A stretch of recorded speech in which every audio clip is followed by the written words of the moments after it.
So when we're talking about that movement over the form, the moth, the movement over the form, my construction lines establish that third dimension. The center line, if nothing else, will give us the second dimension, which is the facing, let's say, and then the tilde will be the graphic orientation on the page. That's usually not a problem, although we can make mistakes with it, but the marks on the page take care of that pretty intuitively. So movement over the form, in other words, everything we draw is a visual arrow. So how many ways can we move over the form? There's quite a few, actually. We can do it through contour. We can actually have, say, a wedding ring on the finger, or a pinch on the knuckle, and that will track over in the perspective. Over underneath the finger will be underneath the pinch, and that pinch in some manner or another may well, not always, but may well distort into the perspective. Maybe it doesn't at times, but we'll pick out the detail that moves over in the correct manner, in the contour. And again, that's the advantage of doing a construction lay-in where I put at least the two ends, but I like to do the stripes. I've established through a simplified graphic contour. It's going to disappear with a lot of my realist detail, or maybe all disappear. But that establishes that contour idea. Now we can track right over and feel the movement over the form conceptually, and then if we pick out the right details, a cast shadow. And notice that the cast shadow, let's say we have a cast shadow over the top of the finger because there's something here blocking it from receiving light. The contour doesn't have to go on axis, doesn't have to be at a right angle to it, as long as it curves in the right orientation, the up and over, as opposed to the down and under. So let's say we've got a finger or any tubular structure. If we do this, that's going to destroy this up and over idea. It's going to cross out. So we'll look for the details that reinforce it. It might, for a little while, twist away, but if most of it reinforces, whether it's on axis or at some oblique angle, it's good. It's reinforcing that contour detail. It's going up and over. Just because we didn't go up and then down the other side, we're still going up and over in the same manner that we would like for at least a little while. Contour. We can also do, okay, thanks. We can also do closure. This is closure. If I do that, I've drawn a triangle, haven't I? Well, actually, you've drawn the triangle. I just drew 3 dots. You make the connection for us.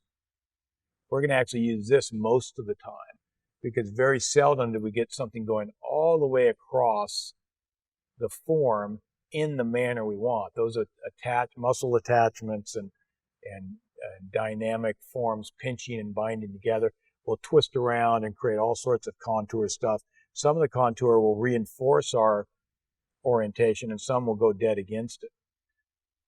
So oftentimes we're going to have to pick out clever picking up of detail. For example, if I picked out this rib and this rib and this rib and this breastbone and this rib and this rib and this rib, those are all detached details, but they orient in such a way that it goes up and over. Detail tends to be higher in the center, tends to be lower at or near the sides. That gives us the up and over idea. So we'll just pick out the details that reference our perspective. And notice the perspective doesn't have to be exactly the perspective of your constructed form. It can be the same or it can be highly exaggerated. Don't make it less. So whatever detail, I might pick out this part of the breastbone and this part of the chest and this part of the nipple and these serrations. And that'll take me up, and then I'll do the same thing over here, maybe with this nipple and this pec and that rib cage, and that'll take us down. Do that 3 times, we're good. So that's closure. We might find overlaps. Overlaps are just where something's in front of something else. When you have that orientation, you have some perspective information. We know now that this thigh and whole leg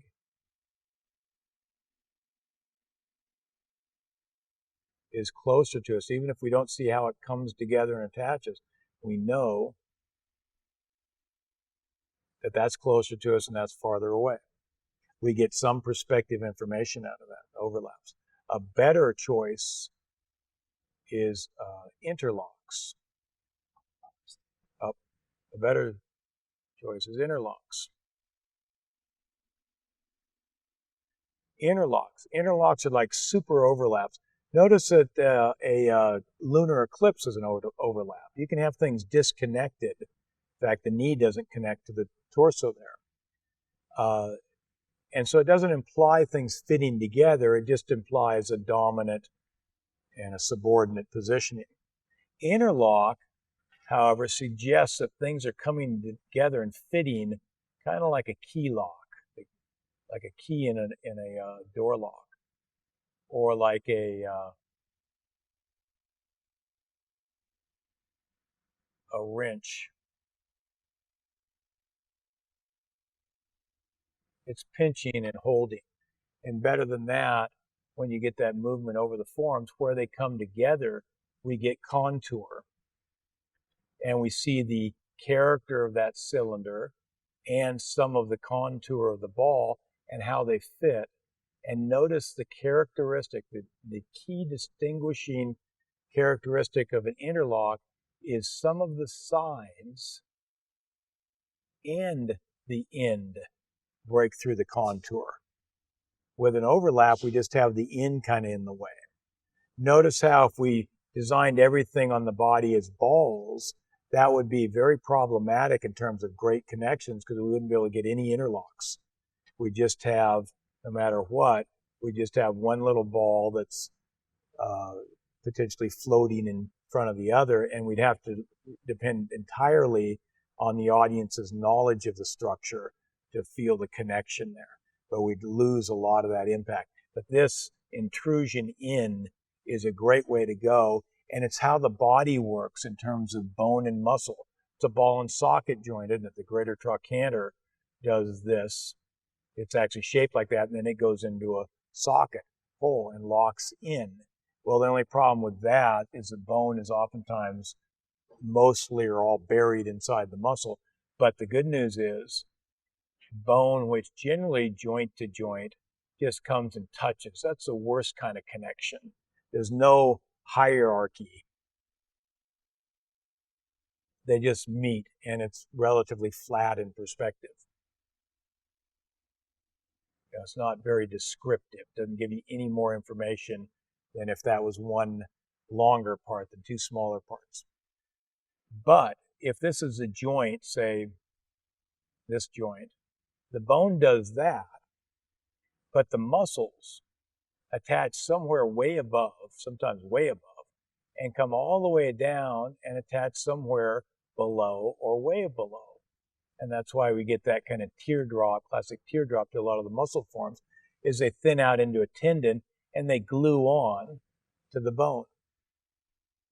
And so what happens then is we get this sense of insertion of one form, let's say the deltoid, intruding into another form, let's say the 2x4 of the upper arm. Let's conceive it as a 2x4.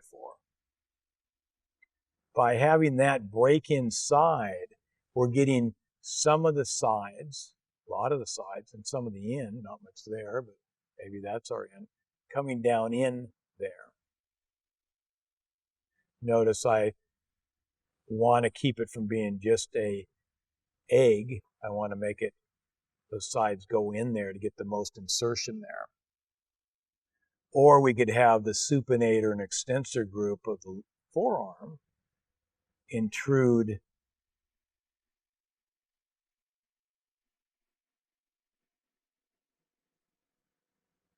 forearm intruding into the upper arm. Notice here's just a little overlap. That's useful. It helps, doesn't it? But this interlock where this muscle, let's bring the bicep here, this muscle or muscle group or just this architectural shape, you don't even have to know the muscle. But if you know that that's on top of, and if we know a little bit of anatomy, we know for sure it's on top of and inserting into, just like we know that for the chest.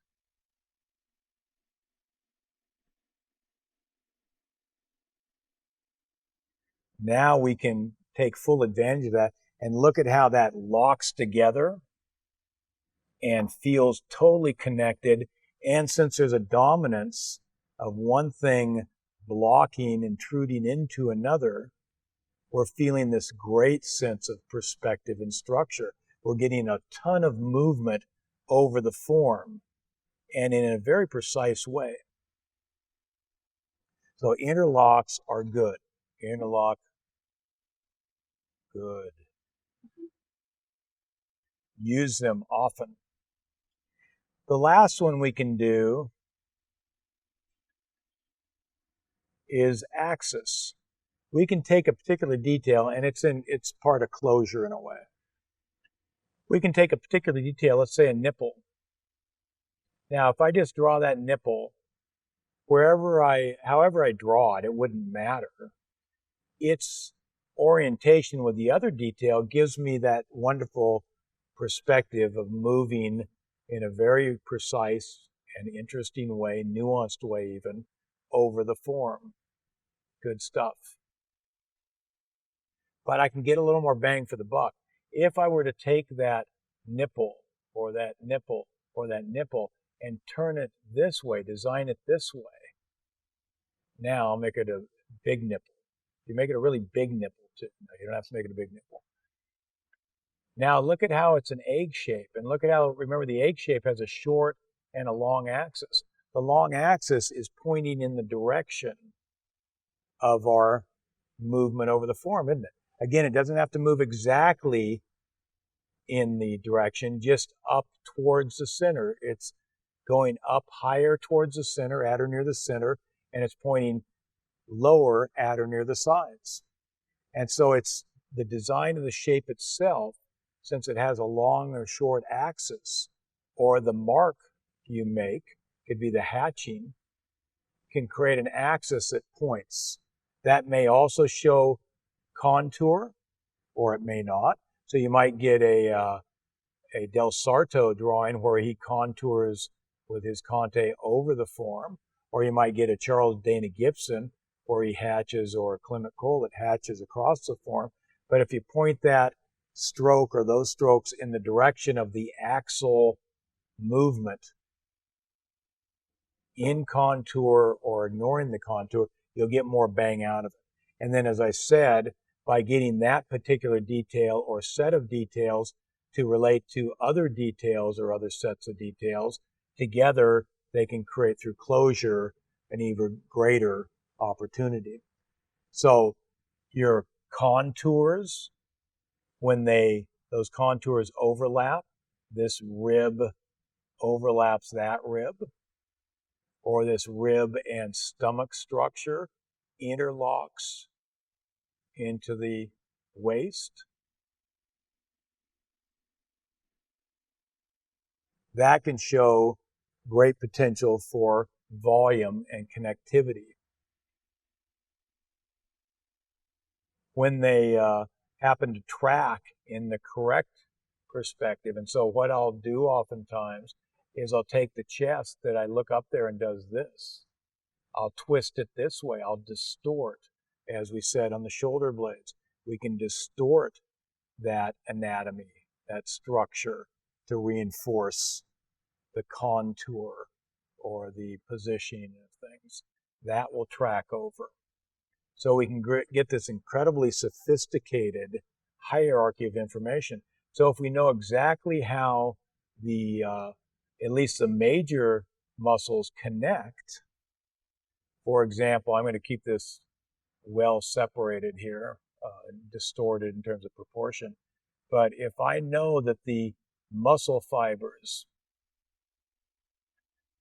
do this for the pectoralis, and the attachment, the origin, and the insertion of that muscle or muscle group attaches. Notice how I know that the chest goes now on the far side, goes over the top, goes on the far side of our arm.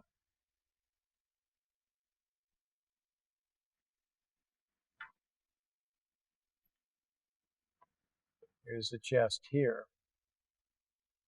By understanding that anatomy, I can ground that form so it feels like it has a solid mass. It's rings true.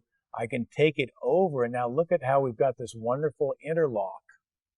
Some of the side or sides break in as well as the end of that form. And where they meet, we get this wonderful contour, at least for a little while, that tracks. It may not track on axis, but it's going to roll for at least a while in a contour that's very, very descriptive. So that was all by knowing my anatomy. And also I know that the packets of pectoralis, the grouping of them, there's just a real simplification of that. There's a grouping up here, and I can separate one muscle into, maybe we'll leave this out, two muscles. And by doing that, I get an overlap that throws it back. It starts by overlapping that lower pectoral mass on that little chunk of upper mass, it tilts it back and puts it behind there and gives me added bang for my buck. So we can be working on many, many cylinders. The basic shape or form of the muscle, where it begins, where it ends, the origin and insertion, and then the muscle fibers, which direction they go. By understanding that the chest fibers go this way, they're always going to move from origin to insertion. Wherever it starts and wherever it ends, the fibers are going to go on that axis. That way, the bicep fibers will go that way. That gives me an opportunity to separate some of those fibers to get a more sophisticated series of structures, to potentially move over the form in a more dynamic, more interesting way, in this case by overlapping. But then the fibers themselves can create gesture. So we can now feel through those fibers how we flow from shoulder to rib cage.